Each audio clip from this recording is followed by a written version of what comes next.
To find out how your company can help bring history to life through a sponsorship of A Moment in Time, contact Dan Roberts at droberts@richmond.edu and look for us on Facebook at Moment in Time Series with Dan Roberts.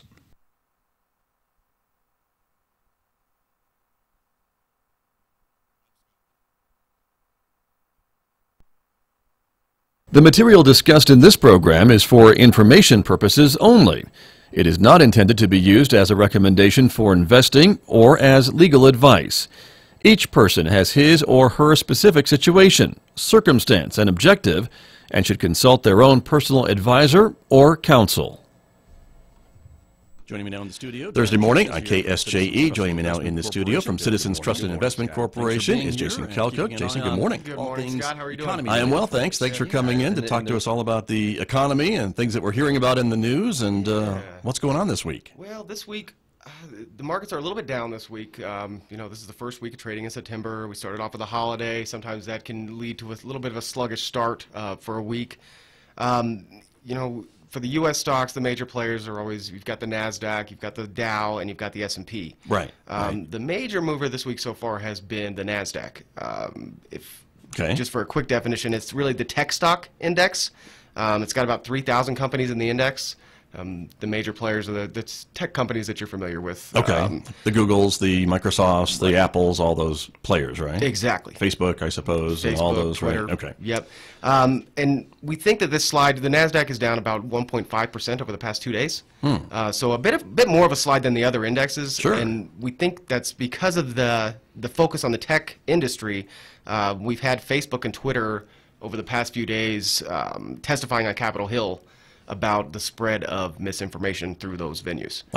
Okay. Which is definitely a concern. Right. I mean, we've seen it go from kind of clickbait articles that don't necessarily reflect the headline to now this deliberate spreading of misinformation, or to use a trigger word, fake news. Right. And we've seen that there's been these international players that have come through and started to influence things via this route. Right.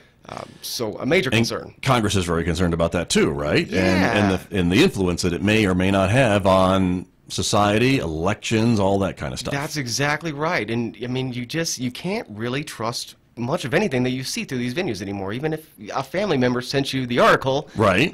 Do your research on it. Double check. Yeah, double check. Yeah. See what the sources are. A lot of times these articles are inflammatory. They're speculative. Sure. There's just not a lot of substance to a lot of them. That's true. And that's good advice no matter what. No matter what, yeah. No matter what your political leanings are, I think. Exactly Just check it out before. And if you do share something that turns out to be false, I would encourage folks to delete it so it can't be shared anymore. Yeah. At least from their page. Yeah, maybe call somebody out. Let them know, hey, that was not a correct article. So we'll see how that shakes down. Okay. Interesting. And Google was a no-show, right? At these congressional hearings, That's which is interesting. They had a little empty chair, which was kind of a cute little theatrical thing. Yeah. We'll see how that all shakes out. We will. All right. So the NASDAQ is down a little bit. NASDAQ is down a little bit. S&P and the Dow, they dipped slightly, but again, I can't stress enough, it's really nothing to do with the economic numbers. It's more about the geopolitical scene and these trade wars that are going on with China and Canada right now. Okay. Right. And there are ongoing negotiations. There are. Right. Yep, but we've got these tariffs in effect, and the other countries have kind of played tit for tat a little bit, and so that's where we are right now. That's at least where on we are on right the trading now. scene. That's right. Over the long weekend, we had our administration was threatening to move forward with the North American trade agreement without Canada. Right. Which is not maybe the most prudent thing that we could do. They're a major trading partner. They are a major trading partner. We need to have all of the countries in North America kind of aligned to be able to compete with some of the markets over in Europe and overseas. Sure. They did resume talks yesterday, so hopefully we will see some sort of agreement reached sooner than later. Okay. And these trade wars have really brought on something else that has come out recently, the numbers on the U.S. trade deficit. Deficit, just to kind of define again, is the amount by which a country's imports exceeds the value of its exports. So you're bringing in more than you're pushing out. And we've always had somewhat of a trade deficit in this country. That's nothing new, but the level is new this week, right? The level is new. It rose to a 5-month high in July. It's up 9.5% to a little over $50 billion. Okay.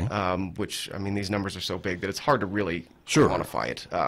But the major player in that, though, the gap with China has risen to a record high. Wow. And so that's something to really keep an eye on, because the way that this administration is kind of battling that deficit is by putting tariffs on stuff, which kind of increases the back and forth that we talked about. Well, and then China says, well, we're not going to buy your soybeans or whatever. That's right. Or whatever it might be. And now we've got to find more markets for that, or pay farmers, I guess. That's right. Which is what we're doing. Which is what we're doing. Yeah. Two of the biggest movers, two of the biggest declines in exports have been soybeans and civilian aircraft. Interesting. So okay. Right. Keep an eye on that. You know, it's in the news all the time. We'll see. Right. And I imagine for some, the long-term economic impacts of this is what folks are waiting for, the other shoe to drop kind of a thing. It may not be something we can see right away, but maybe 6 months of this could be very damaging. That's very true. I don't know. I'm not an economist. I'm not either. I dress like one sometimes, but that's about as far as I go.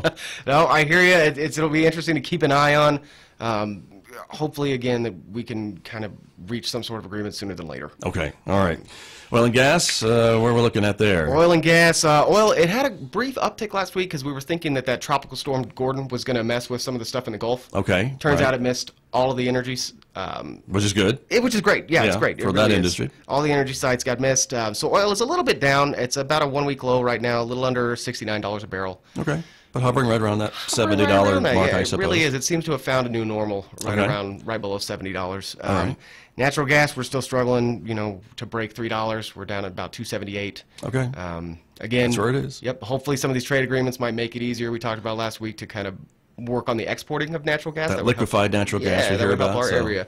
That would be good. So that's still something that's being talked about, at least, right? Yeah. It's still in the talks. We haven't figured out anything definite, but it is promising, to say the least. All right. So again, I mean, the best thing you can do is have a well-diversified portfolio, so you're not at the mercy of any of these one sectors that are moving at a time. That is good advice in these times. So thank you, because we never know what's coming next week. Who knows, right? That's right. Very good. Jason, thanks so much. Thanks for having me, Scott. All right. That's Jason Calcote from Citizens Trust and Investment Corporation, my guest here on KSJE.